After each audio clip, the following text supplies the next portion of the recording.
Haitian officials say at least 29 people are dead after a major earthquake hit the island this morning.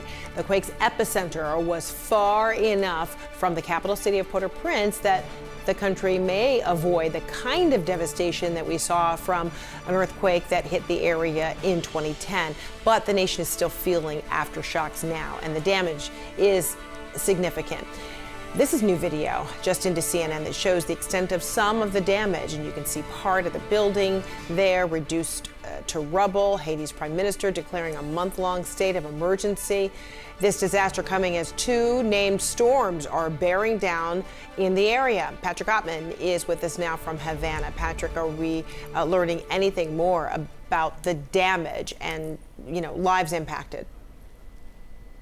Absolutely. It'll probably take hours, if not days, to really get a better idea of the scope, the magnitude of this disaster. Areas that have been hit by the earthquake are simply not accessible from the capital of Port-au-Prince. That'll make getting aid to those areas very, very difficult. The new prime minister of Haiti, we should add, has said that he will be traveling there as soon as he can. He will be bringing aid with him. He'll be trying to get to some of these cut off areas. There are aid groups on the ground already in Haiti that will be trying to help as well. And of course, more aid is expected to be necessary as they go forward. The images really just tell the story, though. You see the enormous buildings completely pancaked that have fallen to the ground with people inside, people still being pulled from the rubble, many people being treated in the open air because it's just not safe to put them back inside buildings that could collapse if aftershocks continue, as they are expected to do so. And then, of course, you have a Tropical Storm Grace, that is expected to impact Haiti in the coming days, and that will just make an even more complicated situation even more dangerous. So, as always seems to be the case, Haiti just has too much to deal with than its government, that its people can handle. So the government has asked for help. They're expected to receive help, but it probably will not come soon enough for so many Haitians. This is the location of where that 7.2 magnitude quake was. Here is the city of Port-au-Prince. You can see it was just off to the west. A lot of comparisons being made to that quake that happened in 2010. This one being a little bit stronger, but a little bit farther away from that very populated city.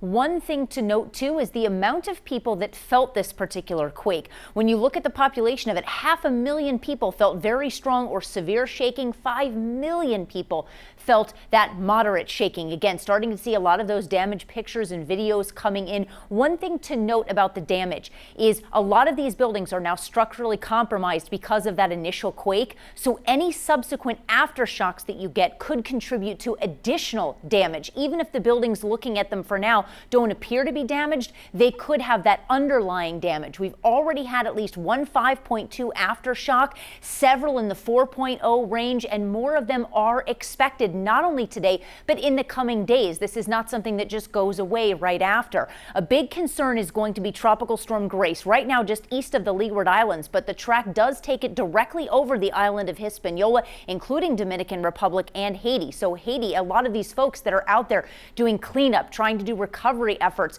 they are going to have to contend with gusty winds, very heavy rainfall at times, especially as we go into the day Monday and into Tuesday. We could be looking at 2 to 4 inches of rain on top of this area as they're continuing to do the cleanup process. Another concern going forward that's still going to be a risk is liquefaction. The bulk of the risk for liquefaction is going to be on that southwest corner. This is Port-au-Prince right here, the epicenter. That liquefaction is really going to be closest to where that epicenter is. For folks who don't know what that is, basically what happens is when you have the initial quake, it destabilizes that soil directly underneath and mixes with the groundwater, effectively making the ground liquefy. It basically just becomes liquid. And that's going to be a concern too, Fred, because not only did this happen because of the quake, but now you're going to be adding rainfall from the tropical storm on top of it. Oh my gosh, that's a mess, and potentially even more tragic. All right, thank you so much to both of you. Appreciate it, Allison and Patrick.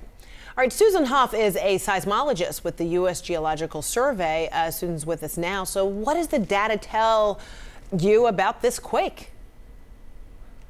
Yeah, good afternoon, I guess. So you've already covered a lot of the basic information. It was a slightly larger earthquake than 2010, but significantly farther west than that earthquake. And so that's made all the difference for Port-au-Prince. The shaking was a lot less severe there. It appears that there wasn't too much damage in the capital city. It was the same fault system. It's a complicated fault system as the 2010 event. So we're looking at the data to understand exactly how the fault broke and that kind of thing. The indications are that the earthquake broke to the west. The rupture actually moved on the fault to the west, which would have been helpful in this case because it would have concentrated the strongest shaking in that direction, and the tip of the peninsula is relatively sparsely populated. So the difference in the quake from 2010, apparently these areas are a little bit more than 100 kilometers apart. But some of your colleagues, and a lot less populated in this seaport town, but some of your colleagues at the USGS are estimating that this quake could have a substantial impact on the populace and could lead to the deaths of thousands of people. So based on what data are those estimates being made? So we can estimate the shaking severity from the earthquake, and then from that there are ways to estimate the impact on people, including loss of life. That's not a very precise science because it depends on a lot of things that we can't estimate in advance. The largest city that experienced strong shaking is Lakai on the southern peninsula. It has a lot of vulnerable concrete construction. And so the question is, was shaking as strong as we expect on average in that one location? Was it maybe slightly lower than average for various reasons? And so the estimates of fatalities are often very, very wide. But yeah, no, this was big enough. There are enough people in the area. There's so much vulnerable construction that we're braced for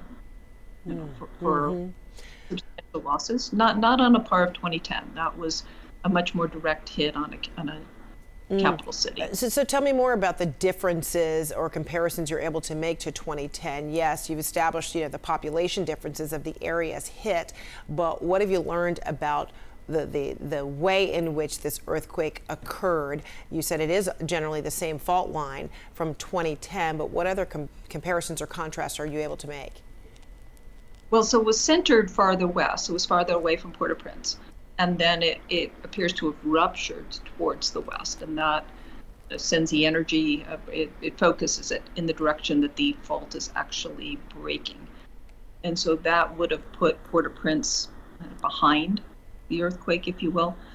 So the shaking in Port-au-Prince was significantly lower, and that's the big difference. All right. Well, we are, of course, all bracing and hoping for the best possible outcome for the people there. Susan Huff at the USGS, thank you so much for your time and expertise. Appreciate it.